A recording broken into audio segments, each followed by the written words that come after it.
From historic to livable, there are some hidden real estate gems around San Diego you may have never noticed, in fact. But well, Gregory Strangman does, and he has transformed these buildings into a successful business. One of those buildings happened to be the Pearl Hotel.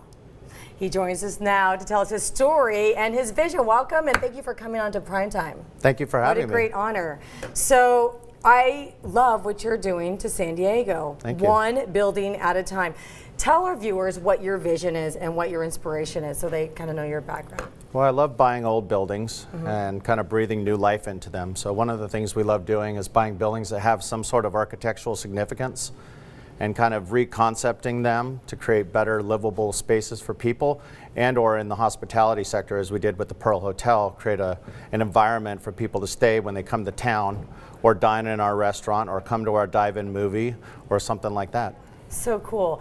And you instead of just demolishing it, making it postmodernistic or whatever, you find the art and the beauty within and then just refurbish it, right? We never demolish. We just reuse what's there, and then we kind of build upon it with just kind of we're really into street art. We, our brand for our residential communities is called Community, and there's 5 of them now, and we're doing another one in North Park. And we really try to build upon it with what we refer to as like social sustainability. Social sustainability would be bicycles for our residents to use when they're living in our apartment, a vegetable garden on the property. It's kind of like a co-op, they can all use it. Exactly, exactly. Love that. We have a gardening committee. We have wireless through the whole property, so we really try to get our residents outside of their 300 and 400 square foot studios to kind of use the common space. We have our own internet radio station called groove247.com, so it's almost like they're going to a boutique hotel when you live in one of our properties. And I also read in one of the hotels you have chalkboards set up where people can write messages, and every single floor has a chalkboard. That is so cool. People leave messages. Now, why is community so important to you? I mean, what's your thoughts behind that? I think it gets kind of down to what life's all about, I mean, my wife and I live in Ocean Beach, and there's a certain sense of belonging, for us to be there. We've had our offices in downtown San Diego for 20 years, and not a lot of people really relate back to a big part of their life being around the family and friends and their neighbors. And we started looking at, when we started creating our community branded properties, like what was kind of missing in this equation was kind of a connection between residents. We didn't want to be in a position where people were just renting a $900 a month studio from us and just basically going home to a, 4 walls and a kitchen and a bathroom and having no experience with it. We wanted people to get out and interact with their neighbors and go utilize local restaurants and do social things like Bike for Beer. We just did an event called Bike for Beer where we get a group of about 20 or 25 people together and ride our bikes from various brew pubs in San Diego. I bet, so it's such a genius idea because you're going to have a lot less turnover that way, and people are connected and they feel they're at home and they're safe and secure, and connection creates staying power. True. So, and in fact, I was reading about you and your background and your different, residence, buildings and whatnot. I thought, I wish I was in my 20s again so I could go live down there. I'm in my home up in North County as well. And the one reason why I haven't sold my house in bad times or good times, because I'm connected to my one neighbor. And there are other neighbors that I don't know, but my next door neighbor and I have been there for each other for 10 years. And that's so important. No matter what, I stay there for that. And that's important. That is growing those roots and connecting with people are so, so important. I think the neat thing is giving our residents an opportunity. We refer to them actually as members, almost more so. We wanted to take out that equation of I'm the landlord, you're the tenant. Yeah. We wanted everyone to feel like it was almost like being a member of our community.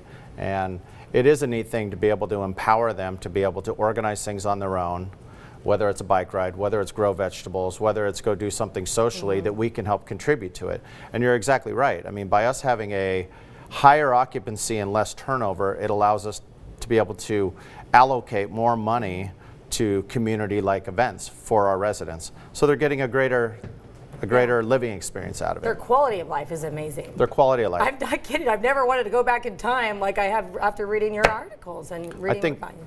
Our target demographic is really, you know, someone in their 20s and 30s. So not families. You're not targeting families. No, because most of our living environments are 300 to 500 square feet. Yeah. So you're talking small, compact living environments. And when you're talking that, you know, how the whole concept came about was thinking how someone would feel when they came home and they're coming home or they're bringing a date over to their house for their first time and they're in a 300 square foot studio.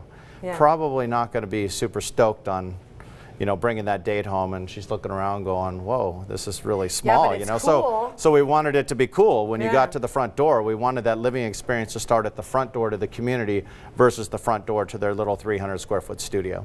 It's so cool. It's so cool. You know, I hope that soon we can bring cameras down there and really shoot a whole story and to show people firsthand what it's like. I think our communities, I mean, we're very, very proud of them. My wife and I and the whole team at LWP works hard to provide a great living experience. I think that the neatest thing that we've had in terms of integrating into our projects is a lot of street art.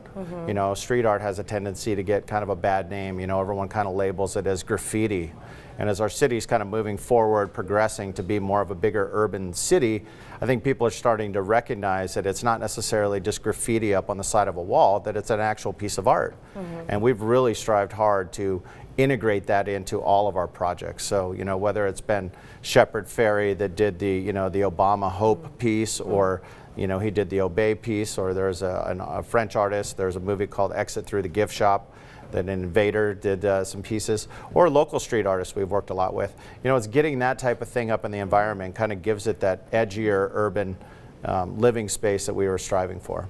I think, you know, congratulations Thank for you. all your success. Thank you. I'd love to know, since you're such a visionary, where do you see yourself in 5 years as this business expands? Well, we're doing more communities. I mean, we're doing another one up in North Park, which is a market we felt like it was important. We've talked about potentially doing one in Los Angeles at some point in time. You know, I've wanted to do something in New York at some point in time. It's thinking a little bit broader than what my wife and I were expecting our first child in August, so Yeah, slowing it down a little bit. Just a little bit. So I think, saying. But, you so I know. think we're going to be really focusing more on San Diego and the urban environments that are, you know, within, you know, 5 miles of our You're office. making a name here. We'd like to keep you here. Well, thank you. I think it's awesome. Congratulations Thank to you you. and to your wife. Thank you. And congratulations to that baby. Well, we're very lucky and very fortunate. Yeah. Such a blessing. Okay, well, thank you. And You're welcome. I look forward to seeing where you're going to go in the next 5 years. Can't Beautiful. wait. Thank you so much for having me. Thank you.